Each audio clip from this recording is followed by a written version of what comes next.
तो आज के सेशन में हम देखेंगे रेजिस्टेंस इन सीरीज और पैरेलल सर्किट में कैसे काम करता है और हमारा कहाँ पे इसका यूज होता है, इस तरह के सर्किट को कहाँ पे हम यूज करते हैं और जनरली इसका जो यूज होता है इन बड़े बड़े जैसे कि कंप्यूटर, लैपटॉप, कहाँ पे किस तरह से इसका यूज होता है। और ये हमारे टॉपिक का अगर आप 10th में पढ़े, 9th में पढ़े, 12th में पढ़े, इंजीनियरिंग पढ़े, सब जगह ये फिजिक्स के इम्पोर्टेंट टॉपिक है और सब जगह इसका यूज होता है, सब जगह ये पढ़ने का आपको मिलेगा। तो समझ लीजिए बहुत ही ईजी है सीरीज और पैरेलल से कैसे काम करता है। तो सबसे पहले हम रेजिस्टेंस का अगर समझते हैं तो रेजिस्टेंस का काम होता है कि करंट का अपोज करना। सबसे पहले मतलब करंट को पास होने से रोकना, सीधी सी बात है, धीमा कर देना या करंट को धीमा कर देना, ये भी कर सकते हो किसी भी सर्किट में। सपोज दैट अगर देखें अगर ये बैटरी मान लीजिए बैटरी है,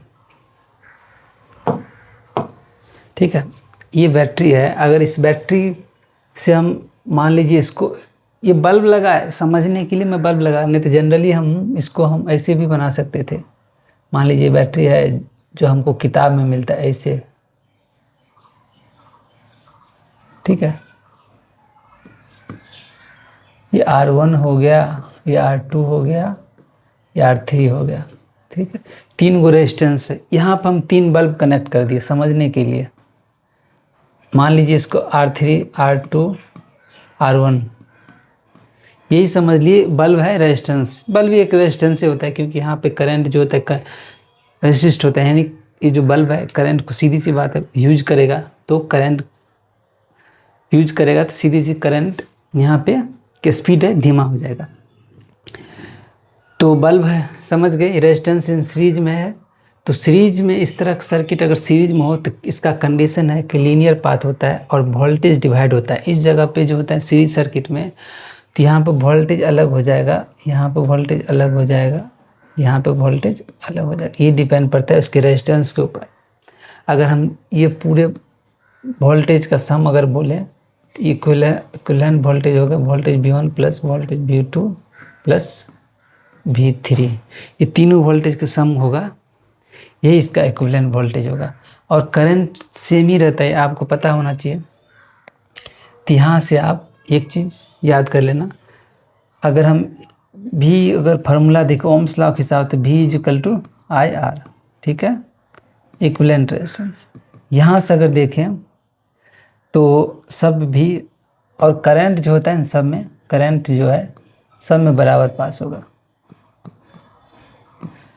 करंट का सिर्फ स्पीड कम होता है, याद रखना, करंट को पूरी तरह कंट्रोल नहीं करता है रेजिस्टेंस, स्पीड कम होता है और इस कंज्यूम करता है। फिर करंट का जो रफ्तार होता है उतना ही आ जाता है, थोड़ा देर के लिए स्पीड कम होता है, कंज्यूम करता है जितना इसको लेना था, उसके बाद फिर करंट ऐसे ही रहता है। करंट मतलब सेम ही होता है इस सर्किट में, पूरे यहाँ तक जो है करंट, वो मतलब करंट ऐसे ही रहेगा, ठीक है, करंट में कोई चेंजिंग नहीं होता इस चीज़ से। तो यहाँ से IR इक्विवेलेंट हो जाएगा V=I,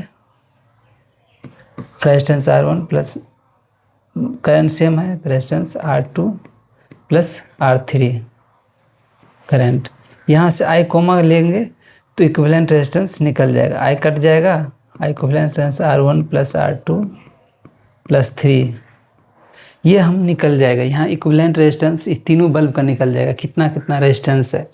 तीनों बल्ब का अलग अलग रेजिस्टेंस हो सकता है, जरूर नहीं सेम है, अलग अलग बल्ब होगा, कोई 10 वाट 20 वाट कोई भी बल्ब हो सकता है, उसकी रेजिस्टेंस अलग अलग होगा।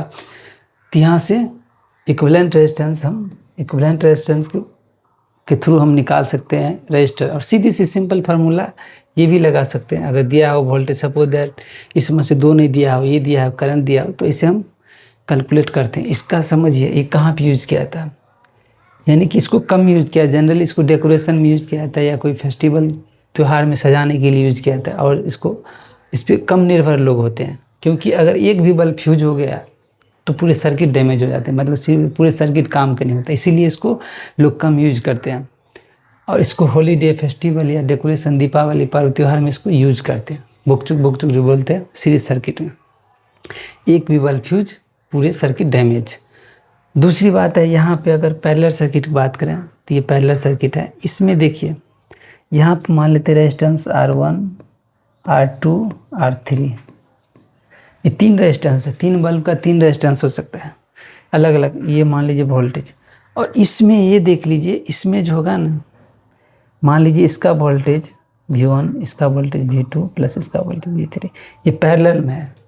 इस कंडीशन में ये पैरेलल सर्किट में याद रखिएगा जो टर्म होता है सभी इक्वल होते हैं। V1 is equal to V2 is equal to V3, यानी तीनों वोल्टेज जो है ना इक्वलेंट वोल्टेज, कहने का मतलब इक्वल होगा, वोल्टेज इसमें बराबर होता है, याद रखिएगा।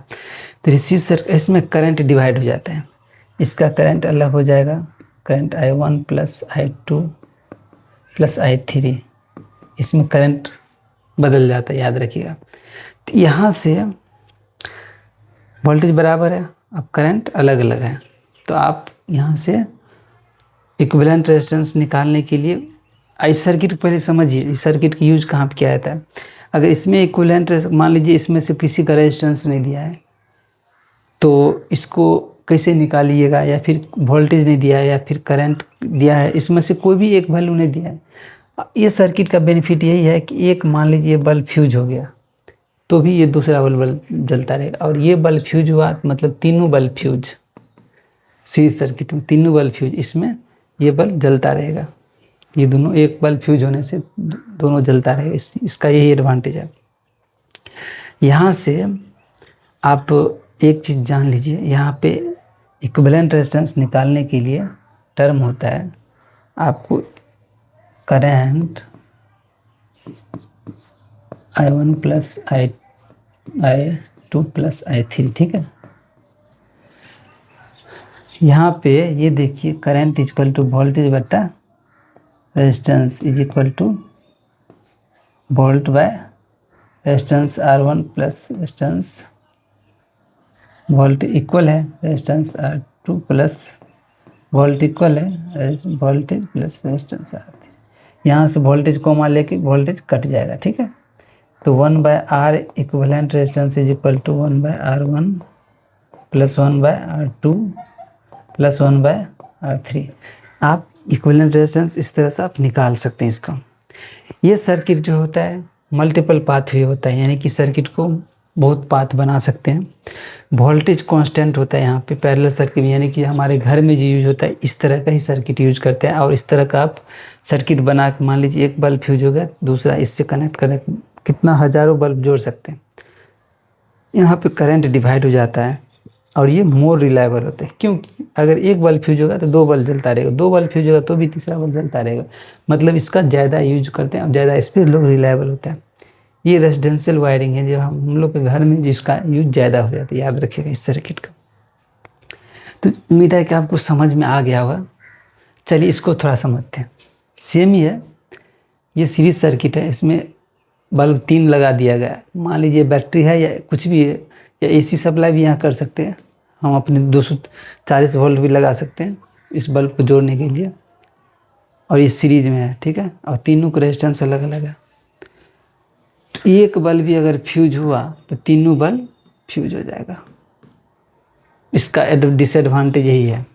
और इसको इक्विवेलेंट रेजिस्टेंस निकालने के लिए इसका फार्मूला मैं बता चुका हूँ कैसे होता है। इस सीरीज में वोल्टेज इक्विवेलेंट वोल्टेज अलग अलग होता है, V1 plus V2 plus V3, यानी कि V1 वोल्टेज V2 वोल्टेज तीनों वोल्ट के वोल्टेज अलग होगा। तो यहाँ से करंट इसमें सेम रहेगा, IR1 plus IR2 plus IR3 हो जाएगा, ठीक है।